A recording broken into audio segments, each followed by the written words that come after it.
Hello, ho, ho, parents and caregivers. I'm talking to you from the North Pole, and I have some exciting news to share.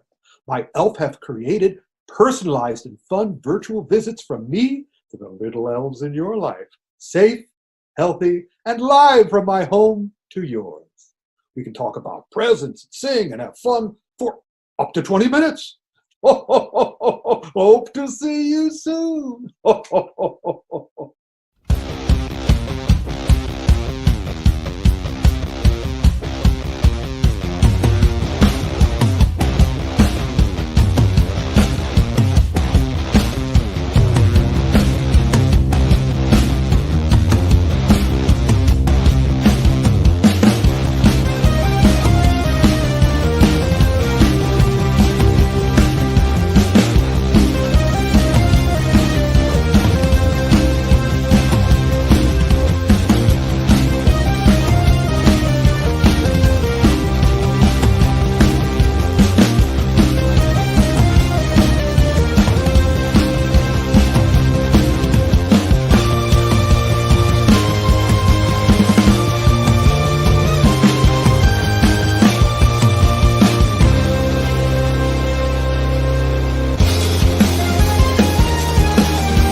Film Autopsy. Oh yeah. It. Except who was that bearded guy in the suit at the beginning there? That was creepy. I know. I hear he comes around once a year in December. Yeah. Weird. Well, I better get ready. I better get ready with my kung fu. What is going on, everybody out there?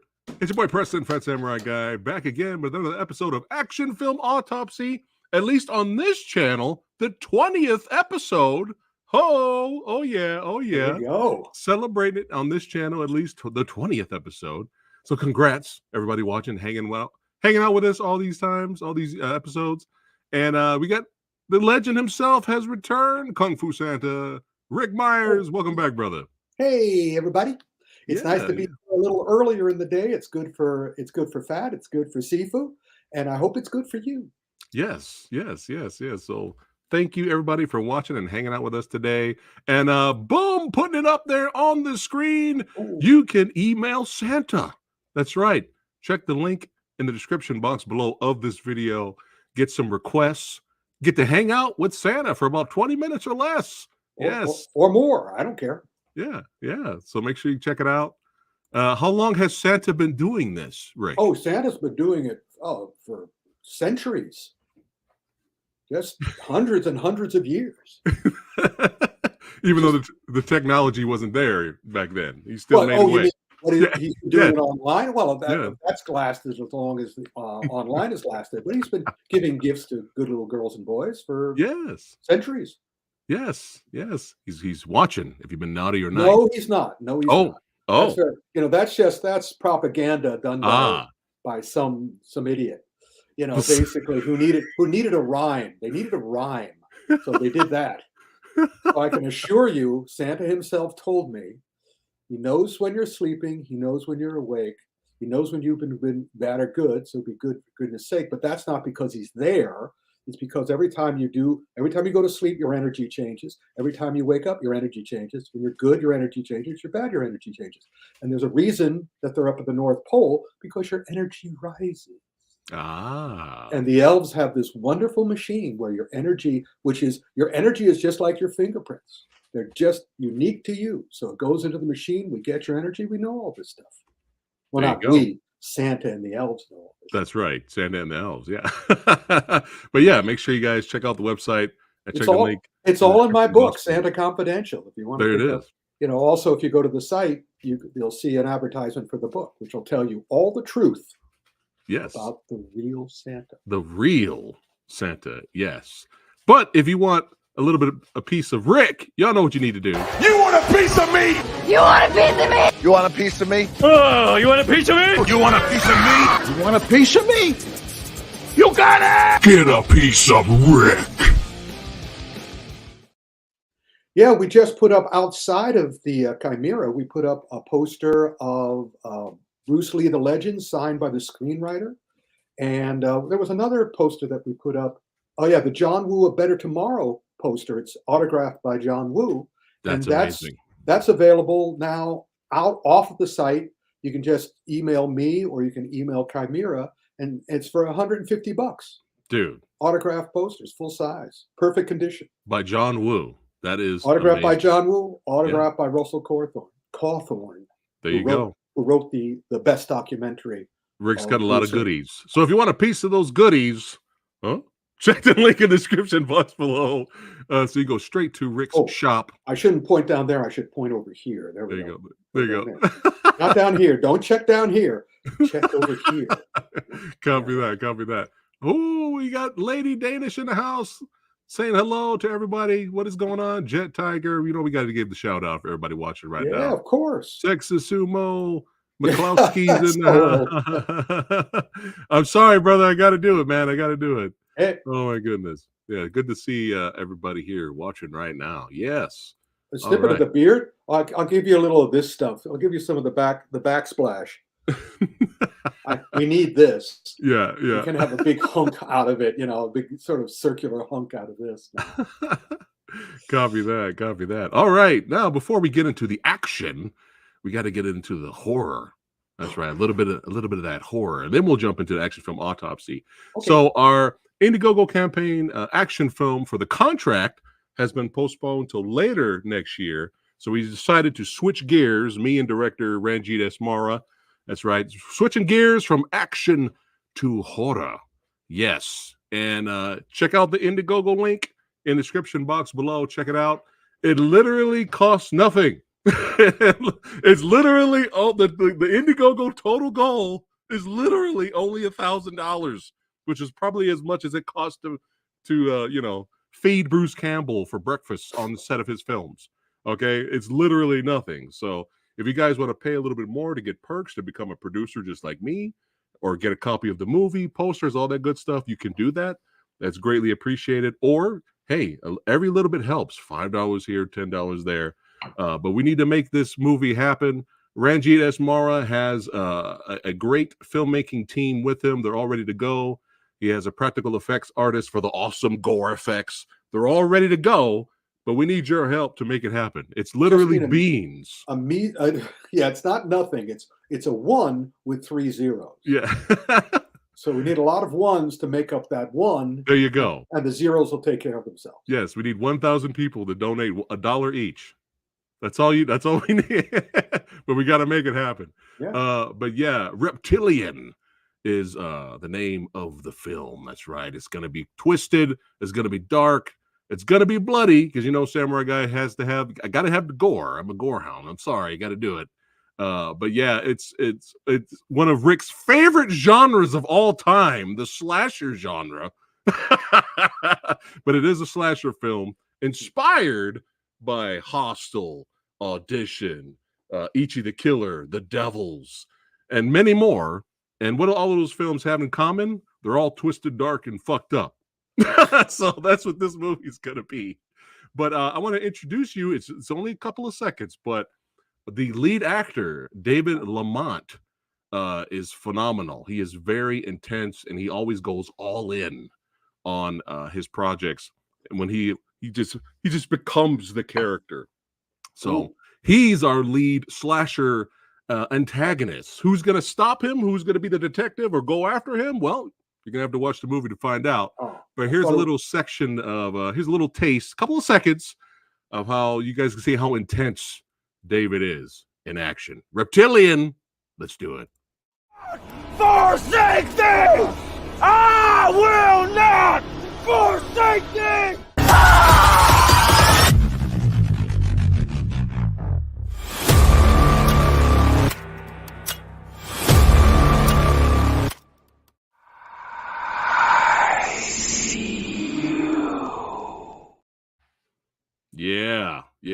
Chills. He is intense. Now, He is intense. For the sequel, hire me to be the detective. Ah, no, that'll be fun. Yeah. That'll be fun. Little kung fu stuff happening there. Yeah, I'm all for that. I'm all for that. Yeah. Let me practice now. Yeah. Let me practice now. He screams at me, and I go, "Oh, buddy, Brett." It turns into a horror comedy, which I love as well. Well, action too. too. We've had a lot of support so far from a lot of amazing people. The Action Elite did an amazing article. Make sure you guys check it out on the blog website about the whole project. So yeah, a lot of people supporting, but we need you guys to kind of chip in a little bit of the funds to make it happen. We got to do it. Reptilian, blood, gore, mayhem, vile, twisted evil. Let's go. Let's go. We got to make it happen because this guy is intense and he's a phenomenal actor. David Lamont is. All right. Now we got that out of the way. Let's go ahead and get into the action. Oh, wait. Speaking of action, the Urban Action Showcase. Oh, yeah, that's right. How you were there in person, Rick? How was it? It was awesome, as always. This is the 11th year. I've been there since the very beginning. I'm the I'm the white guy amongst all the urban. I'm not just the white guy, the bearded guy. Are you the Guaylo? No, I'm not the Guaylo. Okay. We're pretty much almost all of us are Guaylo, but I'm the one with this pigment. Yeah. And but that's okay. And also I'm unique anyway, but that's neither here nor there.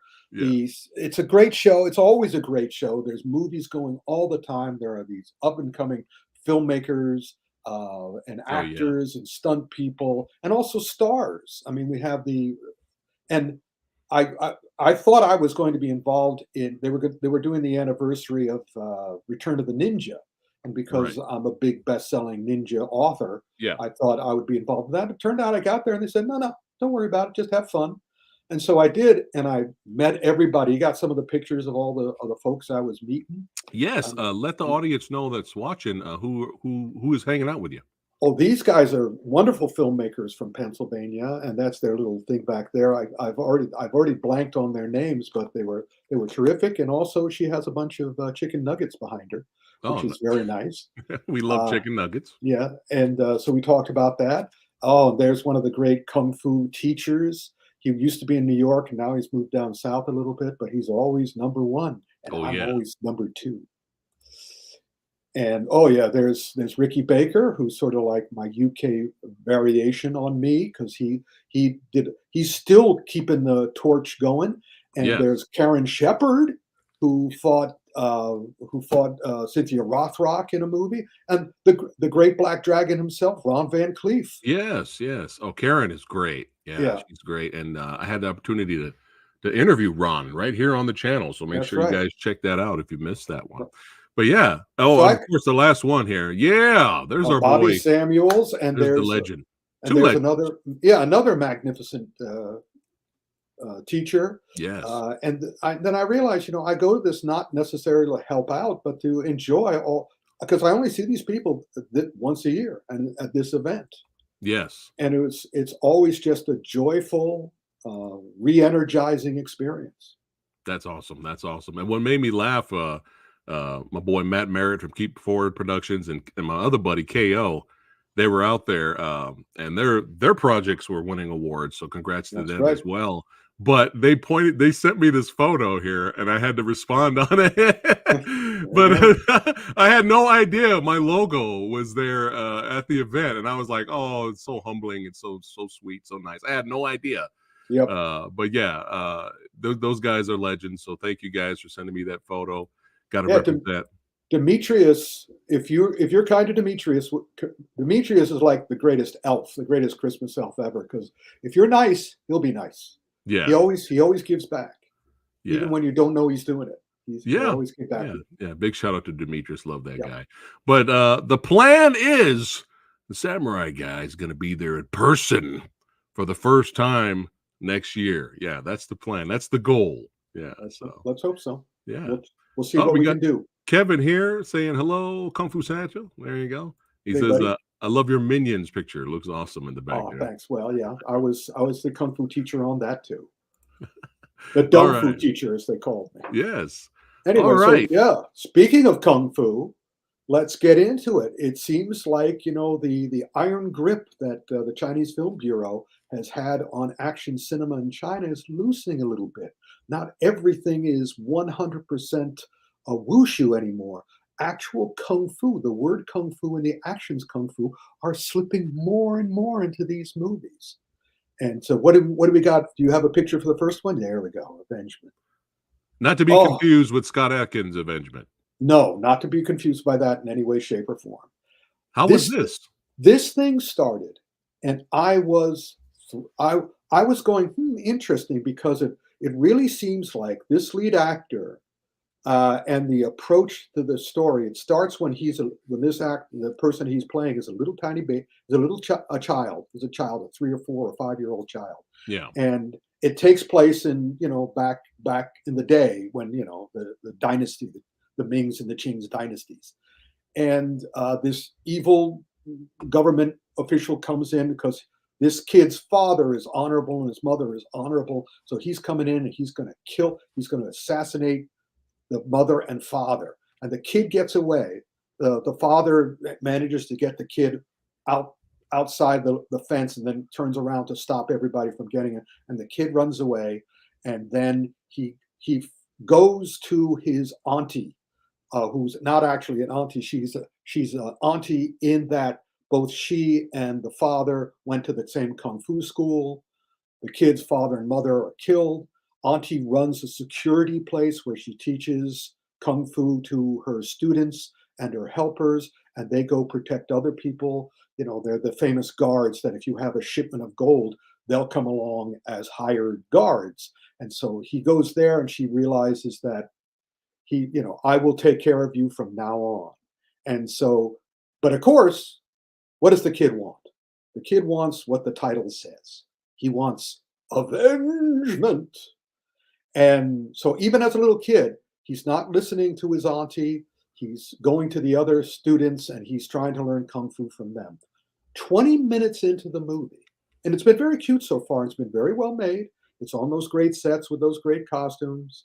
Of course, none of the actors are recognizable, although the kid looks like Lee Yi-min. This literally looks like an old-fashioned, like 70s or 80s, well, most 70s, because 80s, Jackie Chan came in and everything changed.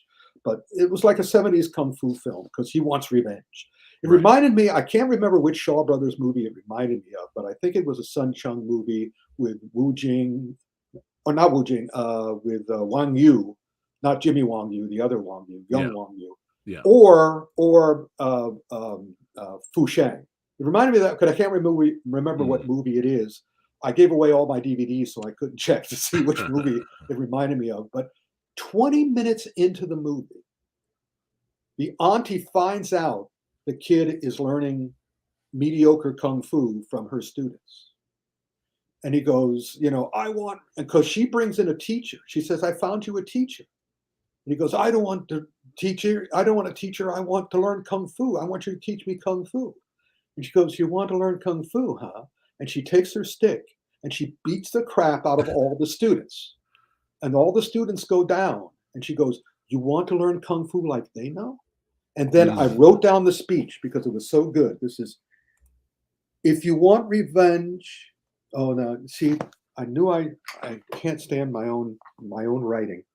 I can't read. Yeah. Detective Rick. Yeah. Oh, yes. If you want to get revenge, you have to use your brain first. Learn how to strategize, understand people. You have to fill your brain first in order to comprehend the essence of Kung Fu. And I went, oh my God, this is going to be a great movie. And then she gives him a choice. She puts down her stick in front of the teacher she found, the scholar she found.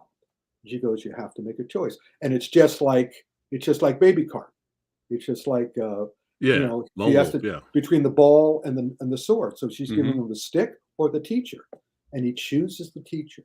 And I'm going, oh, wow. Finally, this is going to be so great because he's going to what she told him is exactly what I always say, which is use your brain. Don't just use your fists. Fists are stupid. And that's what this movie seemed to be saying. And then guess what? What? He grows up and he forgets all that. It's a wonderful shot. It also was a wonderful shot. They're up on a mountain. Yeah. And she's teaching the kid, how to use balance and turning. And the camera's going around them and they're turning around. And at one moment, just at one moment, the kid is behind the teacher. But then when he keeps going, he becomes a teenager. It's this great shot where he goes from being a child to a teenager in one shot. Nice. Very, very nice. But he still wants revengement. And from that movie, from that moment on, as soon as he goes behind his auntie's back, I knew, oh God, no. Oh, come on, please, don't be stupid. He becomes incredibly stupid. And then his auntie finds out he's being incredibly stupid. And she reprimands him again. But he goes, no, I want revenge. And it's like, and I'm hoping that it changed it. Anyway, oh no. The real tragedy is that he continues to be stupid. And what's really cool, the director for this and the writer and director for this is a guy named Tian Tian. And Tian Tian is aware of what he's doing. And he keeps having the auntie and they keep having things happen to this kid, which should be teaching him. But he hasn't made the one next step, which is have the kid actually learn. But no, he never does. And he just, he goes into people and he goes to tell the villains what to do, and the villains go, we're not going to do that. Basically they go, fuck you. And he just sort of looks at him like, huh? Yeah. And it's like, oh. But then the worst thing that happens, the auntie realizes that they're all heading for the edge of the cliff. And she basically just sort of sends him on his way. She tries to get rid of him. She tries to have him run, but he won't do it. He wants to keep going into the tiger's mouth. And so she goes back to her school. She sends away all her students and she just waits there with her spear. And I'm going, oh, don't tell me you're going to be stupid now. And sure enough, she gets stupid. Now, all of that would have been fine if the Kung Fu, which was done by Zhang Yang, which is, well, I don't have to spell it for you. Yeah. If the fighting was great, the fighting was not great. Oh no. The whole thing was just, I was so excited and oh no. Oh no. Oh no. Oh no. And it doesn't have an unbelievably tragic ending, but it has the stupid people. The kid gets rewarded for being incredibly stupid because she protects him, and the other students protect him. He should have had his ass killed. I was hoping that he'd get killed. Wow! And the auntie would take revenge for him. That would be different. And it would have been great because the lesson would be listen to the old woman, would you? Listen to the old woman. Yeah, that was really tragic. Thankfully, the next movie was a vast improvement. And I can tell you something. What you want to do is watch Avengement, and then you want to watch this. Because they're both about 90 minutes long. Yeah. This one, Legend of Hag and The Legend of Hag of Shaolin. The Legend and Hag of Shaolin. Yeah. It's basically a remake of New Legend of Shaolin. Oh. All right. This guy, the actor is named his name is Gu Shangwei, the guy in the front who's doing the Jet Li impersonation. And he's playing the same character that Jet plays in New Legend of Shaolin. Okay. Quan. And this guy behind him, the credits keep saying that he's Vincent Zhao, the young guy who's holding up the the bombs or whatever he's holding. Drunken style a little bit. Yeah, he's playing Fang Sayu. Oh, okay. Who Jet Li played. Right. And he's the guy in front with the spear, excellent kung fu guy. The kid in back with the whatever he's holding up, not very good. However, the crew, which is Zhang Dikai is the director and the choreographer, and he uses a guy named Yang Yang. there's a lot of really sweet kung fu fights in this movie. All right. The beginning, the middle, and the end. You can skip, but then they just keep on putting. Fong Sai-yu is comedy relief in this movie. And you can always tell because the soundtrack changes. The music goes going. And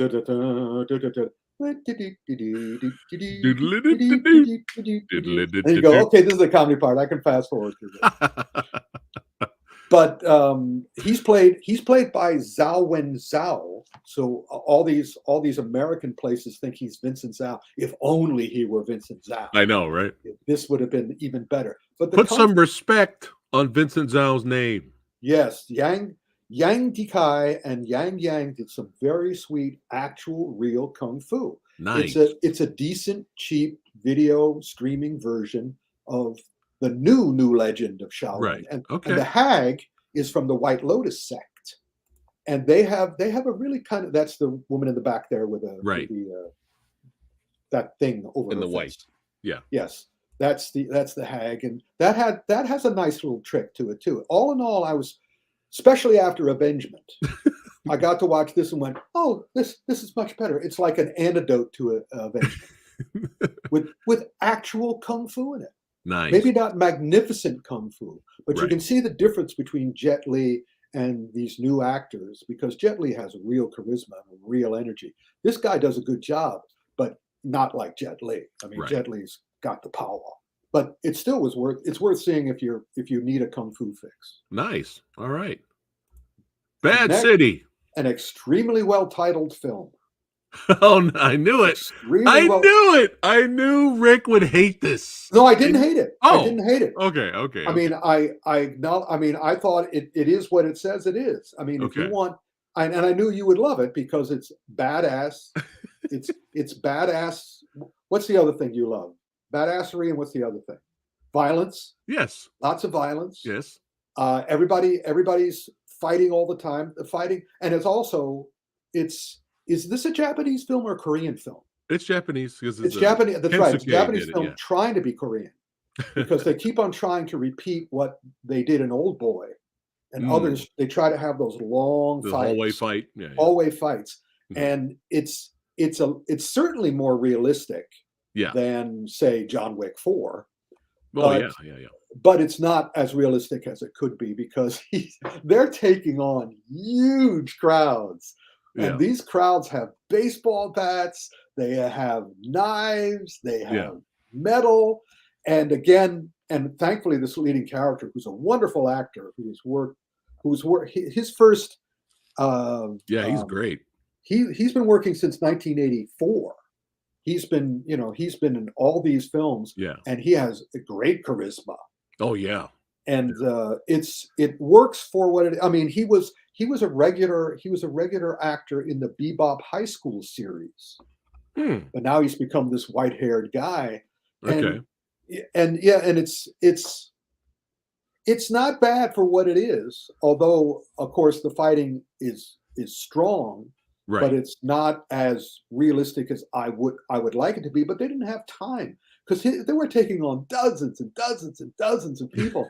And the other thing I really liked about it is these dozens of people were not masked. They were all individuals. You could see all their faces. Yeah. And Yeah. you could see what they were doing. And they had I love the triad guy. Yeah. I also, what's his name? The guy who's in at the very, very top over the hero's head. What's his name? He's in all those really. Oh, Tak Sakaguchi. Yeah, Tak Sakaguchi, Yeah. who I met and interviewed.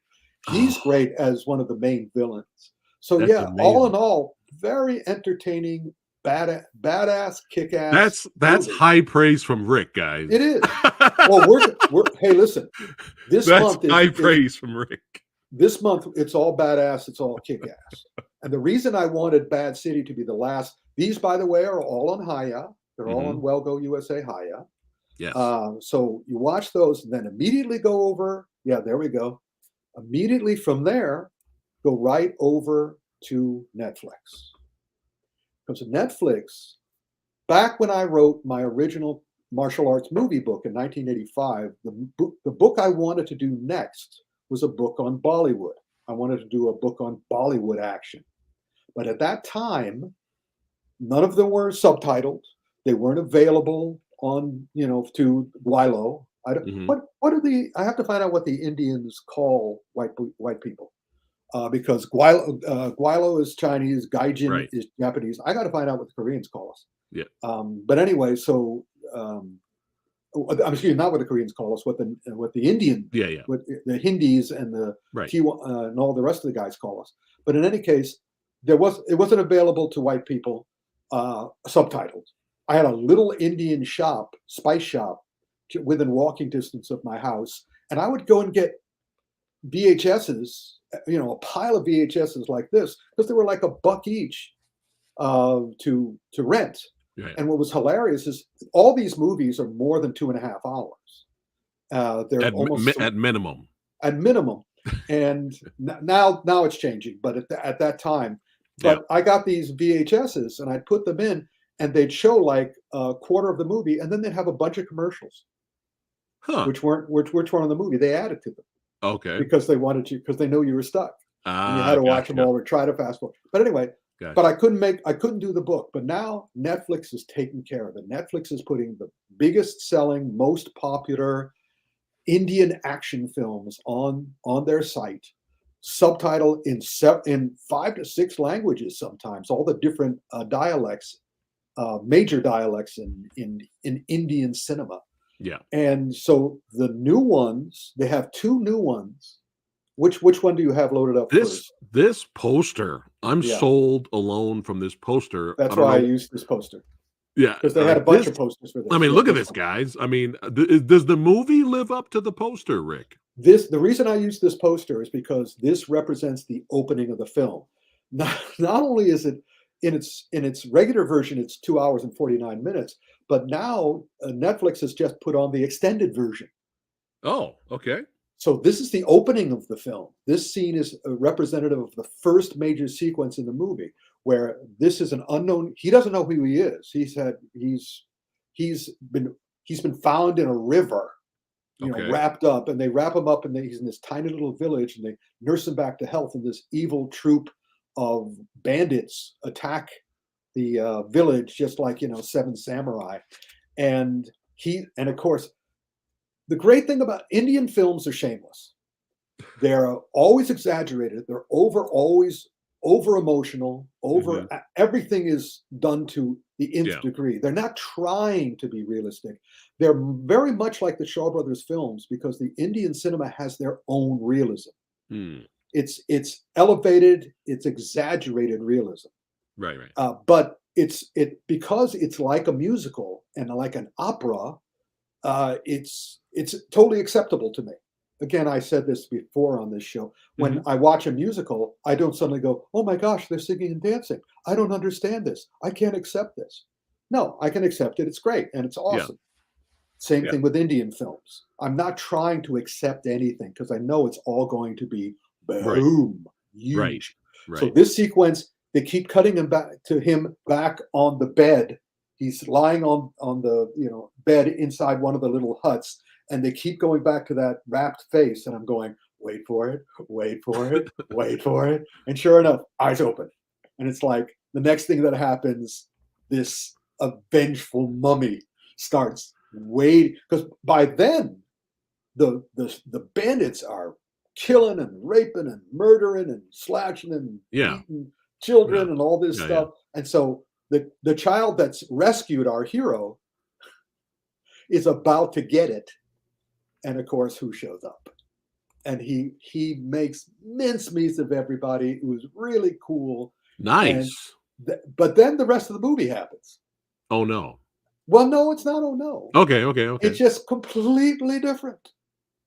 Totally different. It's a romantic comedy. Of course they have romance, and of course they have comedy, and of course they have the musical number. Yeah. But this guy, this is let me get his name correctly. This is Shah Rukh Khan, who's one of the most famous. He's done 111 Indian films since 1988. Amazing. And he's one of the biggest stars there. And he was in one of those things. Well, I think I'm going to retire. And then he goes, "No, I can't retire. After all this is, how do you give up Indian cinema? You can't do it." So he did one film before this, which was a huge hit, and then he did this, which every one of his films that come out are the biggest selling, the most profitable, and so is this one. But the plot line is fascinating. It's another fascinating thing about Indian cinema is that most of the time I find in American cinema is constantly trying to find heroes and villains that don't threaten them. In other words, if you do a movie about street gangs that a street gang recognizes, the producers of that movie could be in danger. So they try to avoid real, they don't, they go after generic terrorists. In the movie I was in, they hired me to play the terrorist villain. That was the Iranian film, Black Day. They hired me for that because they didn't want an Iranian playing that part. Gotcha. They wanted Kung Fu Santa playing that, so they wouldn't get into trouble. But in India, they're constantly pointing out the flaws of India. And this movie is all about the flaws of the Indian government and how they betray the people of India. But our hero, who, by the way, is playing a dual role, he's playing his father and he's playing his son. Oh, wow. He plays his father and his son. And both of them have been trying to correct the wrongs, the corruption in the police and in politics. Right. And they do that, but they do that by creating false hostage situations to get the government and the police's attention. They put innocent people at risk, but not really. But they terrorized innocent people. The first thing they do is attack a bunch of people on a subway train. But it all turns out to be a feint to bring in the people they're really going after. And the whole movie is like that, these huge set pieces. Then he does fall in love. Then it completely changes. And he goes to a different place in India. I mean, believe me, if you want to be entertained and you've taken your brain out, you put it down, you'll be fine. The action sequences are all over and over and bigger and bigger and bigger. Yeah. Okay. And again, but it's very long. I call this a film, which is 3 F's and an S, which means fast forward to the fights. There you go, guys. Fast forward to the fights. Right. You can do that on Netflix. Then I said nothing will ever top this. But then, wow, Leo. The movie is not called No Cuts. Look down at the little red circle, the bleeding red circle at the bottom. Leo. It's Leo. This is a Tamil film. I believe the other one was a Hindi film. This is a Tamil film. And again, the difference between RRR and RDK is that one's Tamil, and Tamil doesn't have, wildly handsome heroes and wildly beautiful heroines, which the Hindi films do have. Right. Here, it's all kind of like real people, because this guy's just a little guy. He's just basically Al Pacino. And this movie is a remake, which they bought the rights to, A History of Violence, the David Cronenberg film starring Viggo Mortensen, which I quite liked. This one is the Tamil cinema version of it. Oh my God. It's 2 hours and 44 minutes. It has an amazing dance number in it, an amazing song and dance number in it, which is like 90 minutes in it. Because it used to be you would have to have 6 musical numbers. Nowadays, these movies have usually 1 or 2.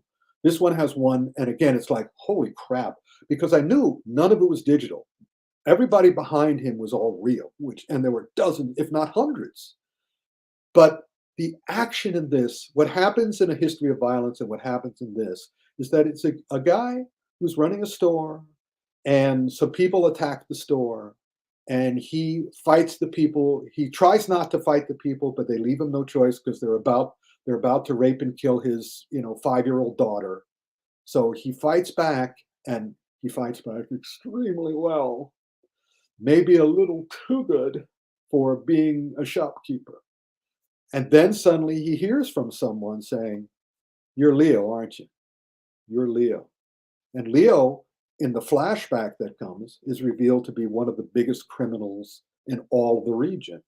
But once he found the woman he got married to and made the child with, he wanted to leave that life. So through most of the movie, he's going, "No, I'm not Leo, I'm not Leo." So of course the villains come to him and try to force him to admit you're Leo. we'll kill everyone around you. We'll kill everybody in the village. We'll kill everybody. And the first time they come to the village, there is a fight scene that I was just going, OMG. This fight scene in a Tamil film is brutal. Matter of fact, one of the Indian newspapers said this thing is a celebration of violence. It's not a history of violence; it's a celebration of violence, and it's incredibly. It's brutal. And I was very impressed. And the reason it says no cuts is that because there's all sorts of different regions they have to cater to. A lot of the reviewers in these different regions go, we can't show this. This is too much even for us. So there were cuts. In the version I saw on Netflix, you saw that there were certain things that were kind of fuzzied out. Ah, okay. But for the most part, yeah. Yeah. So there are some Disney versions out there. Well, believe me, they're not Disney versions, but they are R-rated rather than XXX rated. Right. But the violence is excellent to a point. Okay. And that is, it's 2 hours and 45 minutes. And by the time we get to the last 3 fights, I just sort of went, I can't. Okay. You're exhausted now. Yeah, it's like, I'm unaccepting. It's like, okay, I know what's going to happen. I know you're going to win. And I know you guys are going to keep fighting. And it's again like Hong Kong films in that the villain just keeps managing to get away until the last possible second. Right. And I keep holding on to see the villain finally get it. Yeah. But I will give you a, let's see, did I write something down? Oh yeah, Joseph Vijay did 76 films. He was the choreographer. He specialized, the actor who plays Leo is Joseph Vijay. He's been in 76 films since 2012. And except for one movie that he made way back in the beginning, every single one of his movies is one word. The titles are one word. So that's why this is called Leo and not a history of unbelievable violence. This sounds more violent than History of Violence. Yeah, very much more. Wow. But by the end of it, but History of Violence, again, David Cronenberg, so he controls it to the point where it's acceptable all the way to the end, where it's like, it builds. Right. This movie, they start at 1 million. Where are they going to go? 1,000,001? No, not really. But it's still very much worth seeing if, like you like the badass kick-ass. Yeah, I'll be checking it out. The design of those first 2 fights especially, very impressive. I strongly recommend them. Really quick before we move to Knights. Yeah. Did you enjoy?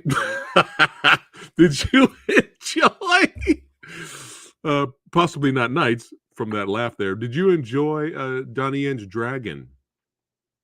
Oh yeah, it was okay. Yeah, I really liked that movie. Horrible title. Yeah, very not a good title at all. But yeah. I mean, I like everything. I like pretty much everything Donnie does. I'm glad that Donnie is moving away from idolizing Bruce Lee to a ludicrous degree, because that to me really flattened the later Ip Man movies, because he wasn't playing Ip Man, he was playing Bruce Lee. And it's like, no, play Ip Man, man. Bruce Lee did not do Wing Chun, even though he was taught a little bit of Wing Chun. But now Dragon, he's getting better. Yeah, Dragon's great. Got Kara in there. Kara's in that movie. Oh, I love Kara. I love Kara and everything. We got a shout out. Colin, what's going on? Martial artist, filmmaker. Good to see you, brother. Yeah. Don't be fisting me, man. Come on, don't be fisting me. Oh, when you're talking to me, open your hands, baby. Come on. That was one of the things I was doing at Don't fist Rick. Yeah, Urban Action Showcase. Whenever somebody did this, I would take their hand and do this. Ah, okay. I would cover our responsibilities. I would shake their hand that way. And from now on, everybody does fist. I'm going, no. Anyway. All right. Night was good. Of the Zodiac, starring Sonny Chiba's son, Sean Bean, and other idiots. Famke Jensen, and Mark Casco's briefly, I heard, right? Yeah. It's based on the Saint Seiya manga, the Japanese manga Saint Seiya. And this is, sadly, I have to come up with a decent term for, let's work it up now, because usually when this is Chinese stuff, I call it chop sake sui. Right. But it's Japanese. It's ripping off Japanese. So it's still chop sake, but we have to come up with another word instead of sui. Sushi? Yeah, there we you're genius. It's this. I love you. It's chop sake sushi. And bad chop sake sushi. God damn it. This is a bunch of white people doing their variation. This is Mulan all over again. Yeah. This is whatever that awful thing that was also on Netflix. It's a Polish director. It is three white guys. One of them, the co-writer of Raya and the Last Dragon, which was also culturally tone deaf. Right. And Joseph Le is the action designer who worked on Everything Everywhere All at Once and Ahsoka, but he can't help it. He can't save it because all these white people are doing what they think Saints. Oh, this is a good enough for garbage movie. Okay. If you can understand that and approach it that way, there's action, but the action is also ruined because Saint Seiya also is cosmic, and sometimes they're punching and sometimes bolts are coming out of their hands. But not. So it's more superpowers, less martial arts. It's both, but Okay. but neither of them are good. Oh. And also tone deaf dialogue. It's chop sake sushi. All right. And if you like chop sake sushi, Yeah. and again, really bad sushi with worms in it. So it's not high quality sushi. All right. Knights of the Zodiac. I'm probably going to skip that one unless I do a reaction. Because there are a lot of other things, Japanese things, Yeah. Japanese flavored things on Netflix right now, which are far superior. And we're about to Right. talk about some of them. All right. Here we go. Blue Eye Samurai. Yep. Now, this is also by white people. Although, no, it's by one white person and one Asian person. Okay. Michael Green, who did Logan. So Okay. he's got the heart for it. And Amber Noizumi created this. At the opening, I was really excited because it looked like their version of Son of Black Mass, Kirishiro Nomori, the sleepy-eyed samurai, whatever they call it. Yeah. And not he, she is. Turns out it's a she, semi-disguised as a he, and also blue-eyed, but very much like Kirishiro Nomori, the result of a mixed race coitus. Yeah. And again, I love the animation because in live action, the action can only be as good as the actors and the stunt people.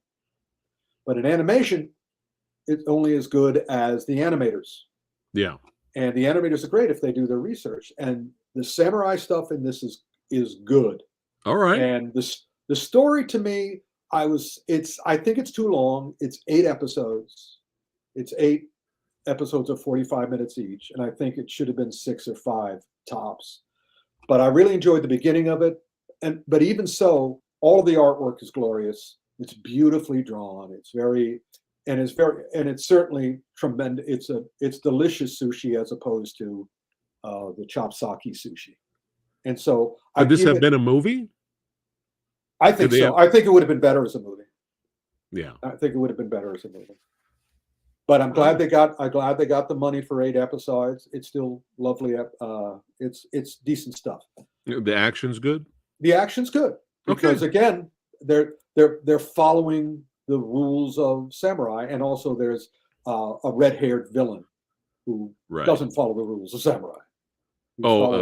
Irish fighting. Back to Knights really quick. Your favorite movie of the year. Does Sean Bean die? Does this character die? I don't know. You don't know? I didn't get that far. I think he dies right away. I know he disappears right away. Okay. But it's very hard to watch a movie when your eyes are rolling. It's kind of, oh God, what did I miss something? I don't care. I missed something. Oh my God. All right, next up. It's a movie. Gotcha. And the fights. Fast forward to the fights. Then I started fast forwarding through the fights too because they weren't that good. Yikes. All right, this one I was really excited for. Me too. Onimusha. Onimusha, of course, is based on a video game. Yeah. And that was the problem I had with it. Otherwise, okay. because if it was just because what they did was they took Toshiro Mifune playing Miyamoto Musashi, the great swordsman of Japanese history, and so that's who he's playing in the movie. And the openings, the first episode, I think they had 6. Am I reversing? I can't remember how many episodes they had. One had 6, one had 8. But I think this one had 6. I think the other one had 8. I don't remember. But be that as it may, I really love the straight samurai stuff. The straight samurai stuff is excellent. Nice. And that's the very first fight is pretty much, even though there are zombies around, they don't get involved in the fight. And it's really good Chambara action. All right. And the rest it's good too, but by the time we get to the end of it, it's kind of like nobody learns anything, nobody progresses, and it's a video game. So it's physiology free, it's a lot of zombies, it's a lot of fighting. None of the action means anything. But that's fine. It's still beautifully done and worth seeing without question. Okay. All right. Copy that. So it's almost like a samurai horror fantasy. It's the video game. If you've ever played the video game, that's what it is. Yeah. Okay. And it's worthwhile, but not to my mind as worthwhile as this. Okay. Our next movie. This is not our next movie. Oh, that's not the next movie? No, it's Scott Pilgrim. Oh, and for some reason that has disappeared. But go ahead. I'll find the photo. Go ahead while you're talking about it. Scott Pilgrim Takes Off. This worked for me completely and utterly. It was many episodes, but it was also a triumph. There we go. Scott Pilgrim Takes Off, another animated series. And if you've seen the original Scott Pilgrim movie, I love it. Love that movie. Well, then you'll have to love this because the show is done. The movie was based on comics, the graphic novels, right? The Scott Pilgrim graphic novels. It was done by Ben David Grabinski, I believe. I've got all these names down here. Also Brian Lee O'Malley, but be that as it may, it was done. The guy who did the graphic novels worked on the show. Nice. So he controlled it utterly. And I had a problem with the movie because I thought the manga or the graphic novels were far better than the movie because the movie wasn't able to recreate the energy of the comic as well. This recreates the energy of the comic perfectly. Nice. This is animated by the Japanese. This is an anime controlled by the guy who created Scott Pilgrim.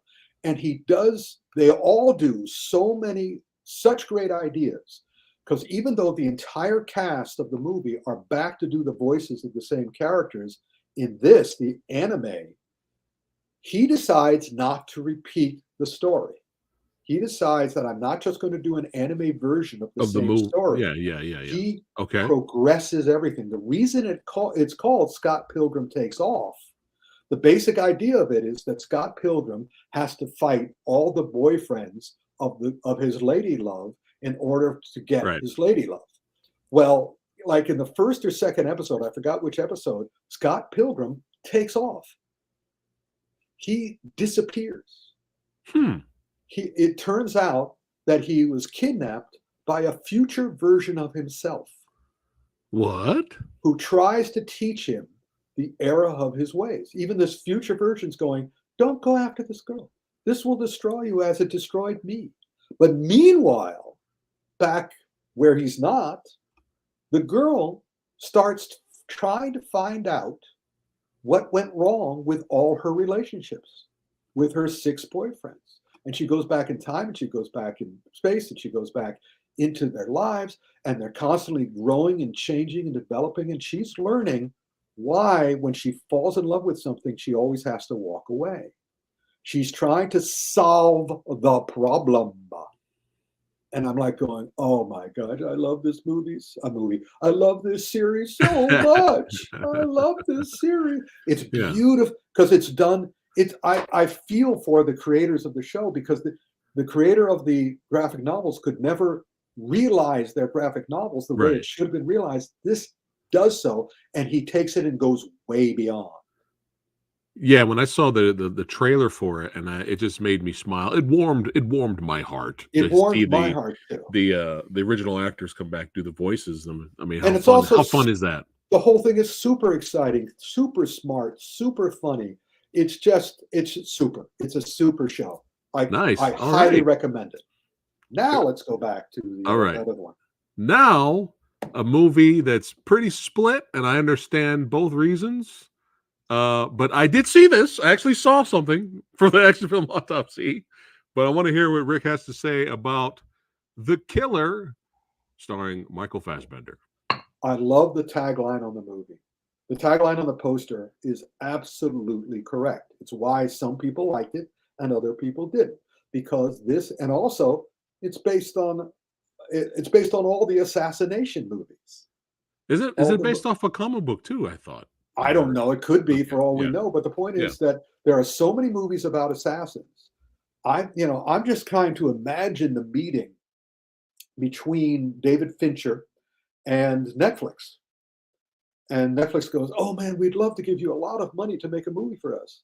Well, I don't know what kind of movie. Well, we do okay with all these assassin movies.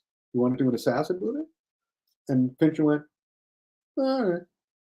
So basically, this is, and also the wonderful John Woo movie, The Killer, with Chow Yun-fat. This has that title, and so I think what happened. I wouldn't be surprised if Fincher had little placards all over the set saying "Execution is everything," it's how he does it. And again, what I say to people, which I'll be talking about a little later when we get to another thing we'll be talking about. What did you expect when you watch a David Fincher as a killer movie? What did you expect? What did you think he was going to do? Yeah. So basically, this is a navel-gazing assassin movie. It's that Michael Fassbender, and I can understand why Michael Fassbender did it too, because he looked at the script and he doesn't stop talking. Everything is him narrating everything. Yeah, yeah. And so I found it, I was like going, of course, being a real assassin is boring because you have to sit around a lot. Yeah. And I wish they had the courage of their convictions, but I'm pretty sure that somebody said, no, we got to do something here. So what's happened is, and I also heard about the fight.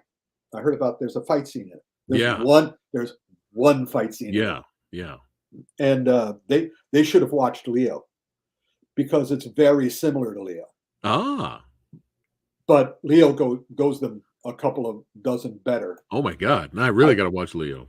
The fight. Oh my God! Yeah, wait till you see that. Yeah. The fight in this is pretty good. Yeah, I thought it was great. It reminded me of the fight in Darker Than Amber, the famous Travis McGee movie, which was directed by Robert Klaus. Which is the fights in that movie got him the job on Enter the Dragon. Ah. If you have a chance to see Darker Than Amber uncut, the fights are still amazing and revolutionary, and that's what reminded me of this fight. The only problem I had with this fight was that people got wounded, people got hurt, but they didn't get hurt enough from me. In other words, they kept going as if they weren't hurt. Mm. And my understanding of it, and I understand, but what's nice about the two characters who are fighting, which is Fassbender and another tough guy, that makes a little bit more sense. But in real life, when people take punches and when people give punches, they're not able to go as steady as they do. And here they just, he does things they do things to each other which would have killed 3 other people.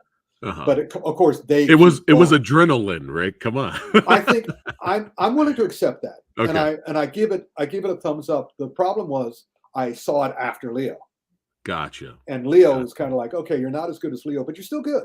And it's still a good fight scene. Yeah. And it's a good cerebral movie. But yeah, if you're going to watch The Killer, just remind yourself it's a David Fincher movie. Yeah. Don't be expecting it to be a John Woo movie. It's not a John. Oh, and I'm so excited about the new John Woo movie. Me too. Ooh. Me too. Anyway, Silent Night. Oh. Anyway, yeah, me too. And that comes out tomorrow. I wish I had seen it. And we'll talk about it in the December action. Yeah, for sure. But yeah, I enjoyed The Killer. I liked it. Also, by the way, the fight scene in The Killer was done by Dave McComber, who also worked on Falcon Winter Soldier, Avengers Endgame, and Ms. Marvel. So that gives us a natural jump over to our Disney Plus section, because that was the Netflix section. We had the we had the Haya section, then the Netflix section. We are about to enter Disney Plus land. But before we do that, another quick reminder: do not expect an action movie. No. Don't do this. Even though the opening credits will fool you into thinking it's an action movie. It's a David Fincher movie.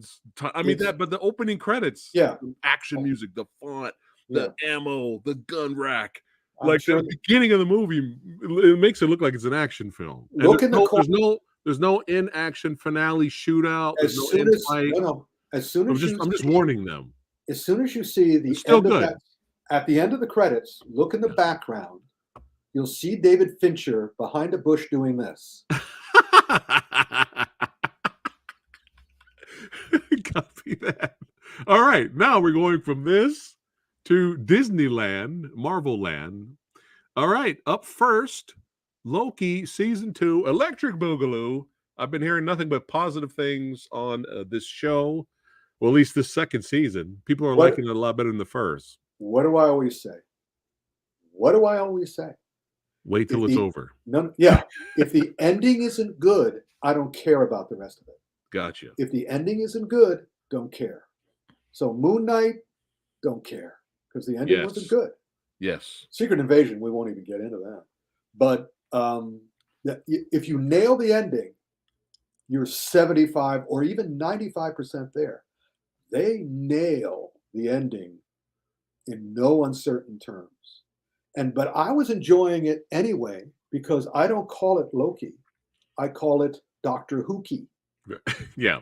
Because he becomes, without question, they put all these hints in the show itself. He becomes a Time Lord. He is a Time Lord. Literally. He's a god. Yeah. He's a Time Lord. And at one point he says, it's not about where, it's not about when, it's about who. He says, who? And I'm going, oh my God, you're Doctor Who. And the very next episode, the opening credits looks like he's going through the time tunnel that the TARDIS goes through. Oh my God, yeah. I think they were perfectly aware. And also, this ends, and a week later, Doctor Who starts. This was I think whatever Bob Iger or Dave Filoni or Kevin Feige saw this and went, oh yeah, get Doctor Who following this. It ends, he chooses, it's just a great end. And also, it, unlike anything else, finally, after Endgame, we finally have a story that ends. Okay. Loki has an ending to his story, and it's perfectly suitable, and it's perfectly right, and it just filled me with, I was like going, yeah, he got his horns. His horns came back, and he took his rightful place, literally and figuratively. He took his rightful place in the Marvel Cinematic Universe. And I was just like going, that's how you do it. That's how you do it. All this bullshit you've been doing this ever since the Eternals. Yeah. Fuck all that. Let's go. Yeah. Bob Iger is back, baby. Give Kevin Feige control. And they're doing all the right stuff now. They got rid of all the crap. They're concentrating on one movie next year, and they're concentrating on all the other movies. Good. And the watchword, unlike execution is everything, the watchword Bob Iger put out is quality, not quantity. Really? He put it up. He went public with it. Good. Quality, not quantity. Good. All right. That's how it's supposed to be. Loki, nice. So let's go from Dr. Hookie to Doctor Who. All right. Doctor Who is back with Donna. How was it? Well, I loved it for a lot of different reasons. First of all, of course, I've been a fan of Doctor Who since 1975. I was one of the first American reporters, to write about Doctor Who, because it's a big British show. It was just trickling out onto PBS stations in 1975. And I saw it and I said, oh, I've heard about this thing. And I didn't get to England until 1978. But I'd heard about it, but I started watching it immediately and I started writing about it. And I was working in 1979, I was working for Starlog and Future Life magazine. And I was going, let me do Doctor Who articles. So I wrote Doctor Who articles. And so I became known to the Doctor Who people that I'm their big fan in America. And pretty soon they didn't need me because they had a lot of big fans in America. So there are pictures of me with a third Doctor, the fifth Doctor, sixth Doctor, seventh. Yeah, I've seen some of those. I've been following all of that stuff. But what happened was that when it came back in 2009, they had Russell T Davies, who loved Doctor Who as a kid, because the show has been around since 1962. This is its 60th anniversary this year. And so he loved it. So he lathered his love on the show, and he brought it back. Christopher Eccleston, David Tennant. And then after he left, in came Matt Smith. Stephen Moffat, who was the producer, who also was a huge fan. Right. But he got widely overworked, so he had Matt Smith, he had Peter Capaldi, but then they had a change again, and they brought in a guy named Chris Chibnall, who did a mystery series that was very successful. But it was obvious almost from the very first scene that he had no idea how to write science fiction. Oh no, none. I mean, and that's one of the things that I realized as a science fiction and a fantasy writer, that the people who I have talked to who wanted to write, who didn't know much about science fiction, like my mystery writer friends who would try to write science fiction, I'm going, just because it's science fiction doesn't mean that it's your ticket to ride, that you can do anything you want. Matter of fact, you have to be more, because the science fiction community were wonderful. They were very helpful to me. And one of the great science fiction writers said to me, science fiction is so powerful, is you put it in any other kind of genre, it becomes science fiction. You put it into a romance, it's science fiction. You put it into a mystery, it's science fiction. And also he said, all writing is stringing words together. In science fiction, you have a choice of many more words. And also, what's great about science fiction is that in a mystery novel, the detective, if he comes to a door, he opens the door, he goes through it. It's fine. You can't, in a science fiction novel, you have to question everything. All right, what kind of door is it? What kind of latch? What kind of alien is using the latch? Why would he use a knob? Why would he use a latch? You have to question everything. And that's why I only wrote 2 science fiction novels, because I went, too much work for me. But in any case, so this guy, Chibnall, knew nothing. Oh, man. And he wrote awful stuff. And poor Jodie Whittaker, who could have been a great doctor, was totally and utterly sabotaged. Mm. And it was so painful to watch. She did 3 seasons, but they were painful. So finally, Russell T Davies he never thought he'd come back to Doctor Who, because he was doing other stuff. But basically, I think the BBC came down and went, please. Rescue us. Save us. Well, more importantly, then they were smart enough to know to go save Doctor Who. Yeah. Because if you don't come in, there's a distinct possibility we won't be able to do it, because our viewership is just dropping into the toilet. So he came back, and he did a very smart thing, because I don't think it's an argument between Doctor Who fans. The 2 favorite doctors are Tom Baker, the 4th Doctor, and number 10, David Tennant. Yeah. So and also there was a huge plot hole in David Tennant's run, which involved Donna. So Russell T Davies went, okay, I can bring 2 birds back to life with 1 stone. And so he said 3 specials with David Tennant to introduce the next one. But also he made it part of the Doctor Who. It's not number 10 back, it's number 14. It's the 14th Doctor, because he is reacting when he turns from Jodie Whittaker back into David Tennant. He goes, I know this face. And he goes, where? And then, so he's trying to solve the mystery of why he has this face back. And Donna says in that first special, because we got 2 more specials before they switch over to the new Doctor, the 15th Doctor, who's doing, by the way, not the 35th series. He's doing series 1. they're going back to series 1. I'm really interested to see how they pull that off. But this thing was such a refreshing delight. It was Doctor Who as I remember him, but better because it's got Disney money. So the special effects are really terrific. The writing is really great. And also, this episode is based on a Doctor Who comic book. Oh. The Meep was introduced during the Tom Baker years. The Meep is that little furry character. Yeah.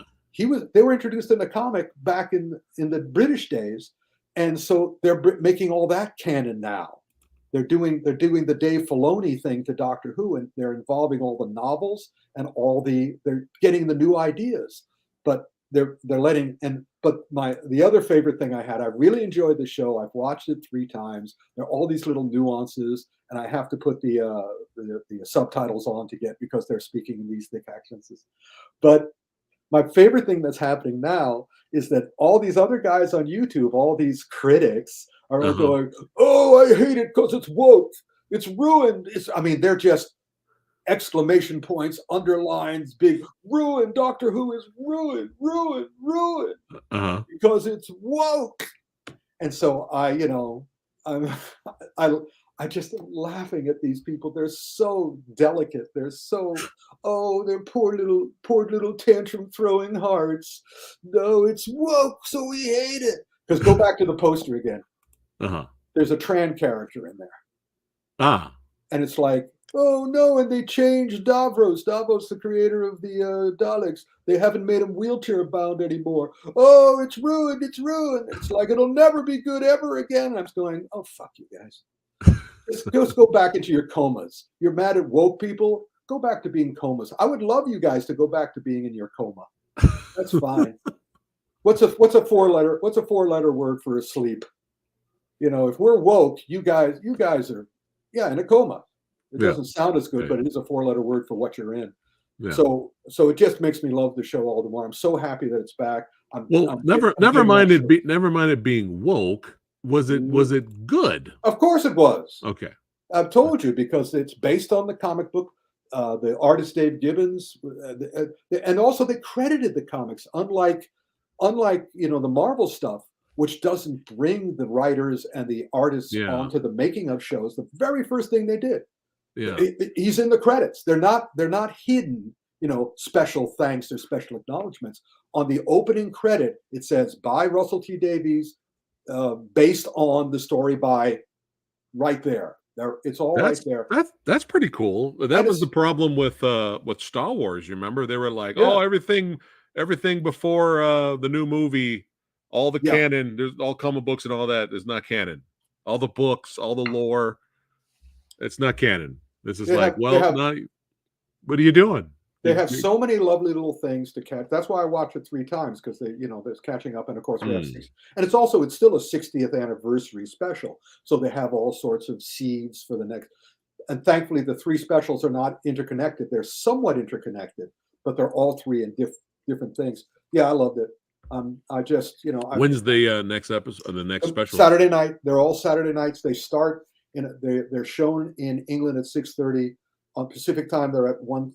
No, where are they? They're 11:30, I think, in Pacific time. My time, I watched them at 1:30, and I watched. So by the next action film Autopsy, there'll be 2 more. Yeah, you can talk about both. Yeah. Also, Christmas Day, they're introducing the new guy. The new guy. Yeah. Yeah. Okay. So the 2nd and the 9th, they have the specials. Then on the 25th, they have a Christmas special with the new guy. Right. And fingers crossed. I hope the new show is amazing. It's already so much better than the last 3 years. But we got as far up to the first part of Capaldi's run, not the second part. I would not. The second part is far superior. Yeah, that's what I heard. Far superior. So we might finish that off, maybe. I would don't even have to. I'll give you the 3 episodes you should see. Okay. Hellbent, Heaven Sent, and The Husbands of River Song. That's it. The Husbands of River Song is one of the greatest Doctor Who's I think ever done. Wow. Nice. I liked Capaldi. I loved Capaldi. Yeah. And I hated the fact that they made Clara the doctor there, because the BBC was worried. Oh, it's an old man. The audience won't respond, so we'll give all this stuff to the young girl. But the second season, when he comes in on a tank during medieval times with his guitar, then I said, "Oh right, Capaldi's back." All right, nice. Okay, last but not One least, thing to go. Well, maybe least. the Marvels. The It Marvels. looks like the Zodiac poster, It doesn't it? does. Hold It on, does. I've been Oh, talking too much. posters nowadays. Some of them are just. Majority of them are so generic. Well, this is But- another. Yeah. Go ahead. Go ahead. No, I was just going to briefly remind everyone that Go if ahead. you guys have not watched it, please watch our top 10 sci-fi live stream. It is phenomenal. It is hilarious. And you get to see Rick and Frank Jang and me talk science fiction. And they briefly talked about the Marvels. So if you want to hear what Frank Jang thought about the Marvels, make sure you check out that episode. On that episode, did I also use the middle finger again? I think I used the middle finger. You probably did. That's becoming a habit with me now that I'm old. But anyway, the Marvels. What's nice about the situation with the Marvels now is I saw it the moment it came out, and it's been a month. It's been almost a month, and I've gotten to come down a bit. I've gotten to reassess. One of my favorite reviews from a friend of mine was fun shit. He called it fun shit. Fun shit. And Okay. I sort of went, yeah. you The see, Marvels. Fun shit. it's basically the other thing you can call it is it's not as bad as Knights of the call it- Zodiac. it's not as bad as, but it's also not as bad as Secret Invasion. It's not as bad as Quantum Mania. It's not as bad as Eternals. Yeah. It's not as bad as Moon Knight. And basically, it's not as bad as Thor: Love and Thunder. And it's basically the same kind of movie as Thor: Love and Thunder, which is Taika took Thor: Love and Thunder, made 3 movies, then put them together badly. Yeah. And left all sorts of things out. That's Right. what happens here too. It's 3 movies. And they put them together not as badly as Thor: Love and Thunder, but not as well as they could have been.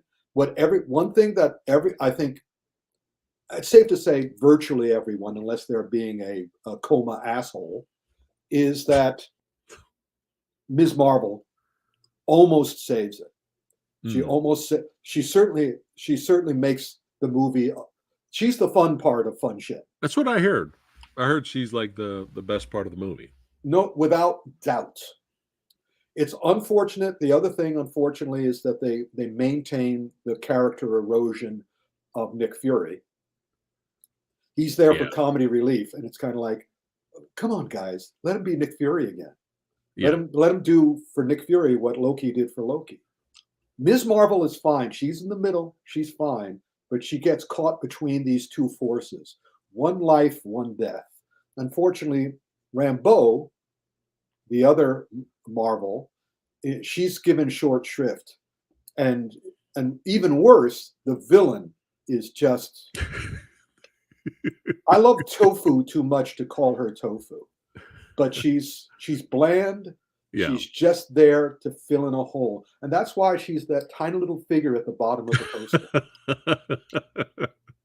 So basically, it's like watching your daughter in a school play. Yeah. Where your daughter is great, but Right. the rest of it is not too good. And so you're looking at your daughter and you're going, yeah, she's terrific. and then you're looking at the rest of it going, oh, too bad. Too bad. And the other thing that really ruined it, didn't ruin it for me, it was already, but made me very sad because it also could have helped, is that they stole stuff from Doomstar, my science fiction novel. They land on a planet. It's not Doomstar. They actually stole from Doomstar 2. Because Doomstar 2 is about a Shakespearean troupe that goes throughout the galaxy, and they have to alter Shakespeare's plays in order to perform it on a fog world, on a water world, on all the different ways that they have to change things to make the play work. So here they go to a planet where everybody sings and dances. And I went, well, that's kind of cool. Because again, Bollywood, it's neat. But then they're attacked. And so I'm going, ooh, are you going to fight by singing and dancing? That would Is be your fighting going to be dance-like? that would be 'Cause hilarious. not only hilarious, but completely cheer-inducing. Yeah. Cheer-inducing because capoeira, of course, is a Right. martial art disguised as a dance. Because that's Yeah. how they learned it. Because their occupiers when say, "Oh, they're just dancing. They're not preparing to destroy us or kill us." But when they're attacked and they don't sing and dance, fight, I went, "Oh, another incredible missed opportunity." Because again, the lecture I gave at Disney was the art of screen action. With action, you can make the audience cheer. And you don't think people would have cheered if they had started fighting through their natural rhythm, Right. using their natural rhythm? Again, didn't call me. I could have told them. Who did do the action? Hold on. The action was done by Roger On, who did Last Jedi, Mission Impossible, Rogue Nation. And so it's the same old, same old. So he wasn't advanced enough to figure out a way to have them choreograph fight. Right. They should have gotten the guys in from John Wick 4, because like I said, those were mayhem numbers. Those were musical mayhem numbers. Yeah. But so it's not as bad as the haters say. It's not as good as the lovers say. Right. It's in between. And so if it comes on Disney Plus, it won't be a waste of time. Okay. There you go. If you got Disney Plus. And I hope they do the Young Avengers. And if you're interested, check it out. If they can get America Ferrara, if they could get Ms. Marvel, if they could get the Hawkeye character, they could get everybody. I would love that. I thought, because I love the performers. All the actors are awesome. All right. Not as bad as. Not as bad as. All right. It's time for Ric's recap. For all you late bloomers just now coming into the stream, thank you so much for popping in. But we're going to recap all of Ric's picks, and he's going to give a quick rating in case you guys missed it. All right, number 1, Avengement. What's the sign for sad? What's the sign for sad? I was going to do this. I thought you were going to do this. That's a good idea. I'll do that. There we go. Could have been so great. Could have been all right. Great. The Legend and Hag of Shaolin. Legend and Hag of Shaolin. Okay. Actually, a little further up because they got some sweet kung fu in it. Okay. Bad City. Also. Okay. All right. All right. Jawan. Also. All right. Your mileage may vary. Leo. First 2 fights, way thumb up. The last 2 fights, okay, I'm tired. You've beaten me. You've beaten me. But well worth seeing. Your favorite? Knights of the Zodiac. So bad. God damn it. Blue-eyed Samurai. All right. Onimusha. Oh, there's a little bit further up. All right. All right. Scott Pilgrim takes off. Way up. Love it. The Sleeper. I mean, the Killer. Yeah. Well, again, what did you expect? I know. I was expecting David Fincher. Yes, I got David Fincher. All right. Yeah. You know, that's about right. I'm right there with you. Yeah. Yeah, I'm right there with you. And Loki, season 2. Last 2 episodes. All right. All right. Doctor Who so far coming back. All right. And not as bad as. It's closer to the middle, but it's not as bad. All right. Boom. Yes. Yes. Another great episode of Action Film Autopsy. Thank you so much, all you badasses and smartasses, for watching. This is the 20th episode here on the channel. Go back and watch all of them. Watch all of them. Share them. They're hilarious. They're fun. It's what it's all about. And don't forget, let me put up the banner really quick here. Email Santa. That's right. Ask him anything. Check the link in the description. Email Santa at asksantaanything.com. You can just ask questions. Somebody just sent, a couple of people sent, not me, sent Santa, what am I getting for Christmas? And already? My reply is invariably, were you good? Ah. And I think I saw a comment earlier. Let me go back up to it. said, Here we go. hey. Geeky Andre says, I rewatched Tales from the Crypt, Demon Knight. Thanks, Samurai. You are welcome. You are welcome. That is such a fun movie. Make sure you guys check out our review of it. We just reviewed it, me, Lady Fat Blood, and Kyle Wong. Had a lot of fun reviewing that. And speaking of horror, that's right. Reptilian. Let's make a slasher film together, baby. All you horror fans out there, let's make it. Make it with Samurai. Get your pennies. Let's go. Get your pennies. That's right. Support the Indiegogo. Links in the description. Yeah, let's get this made. Yeah, this was a blast. Always an honor to have you here, sir. Thank you so much. There we go. There you go. There you go. Oh, yeah. There we go. There you go. Cover your fist. Cover there the you fist. go. I did it at the last minute there. All right. Yeah. So thanks again, everybody, for watching. Oh, there we go. Kevin just watched A Diagram. That's my favorite. That's my favorite. That's my favorite kung fu movie, or martial arts film. Oh my goodness. Run of 20 and going strong, baby. That's right. That's right. 20th episode. Thank you all for watching. Love you guys. And we'll see you guys on the next action film Autopsy. And yes, somebody had a question, Rick. And we are, me and Lady Fat Blood, are going to see Godzilla -1. We will be doing a out of the theater quick reaction video for you guys, and we'll do a review later. Rick, some people were asking you in the comments, are you eventually going to see it as well? Oh, absolutely. I've heard such great things about it. You know, remember, hold on. Just one more second. I'm sorry to extend it a little bit. Hold on. Oh, no. This is our show, our channel. We do what we want. One of my very first books ever with my name on the cover. Oops. My first official book with my name on the cover. Oh, I love it. That's a cover. That's how you do it. And on the back cover, me with Ray Harryhausen. Oh, that's epic. So am I going to see Godzilla -1? You damn straight I'm going to see Godzilla -1. you Godzilla come latelys. Come on. You newbies. You newbies. I've been seeing Godzilla since you were not even born yet. Oh, Jake's gonna go see it in IMAX. Nice. I have a whole section on all the Godzilla movies in this book. There you go. There you go. There's a link in the description below. You can buy all Rick's books. All right, guys. Keep watching movies. Keep being awesome. And we'll see you on the next one, guys. Take care. Knights of the Zodiac, baby. Woohoo!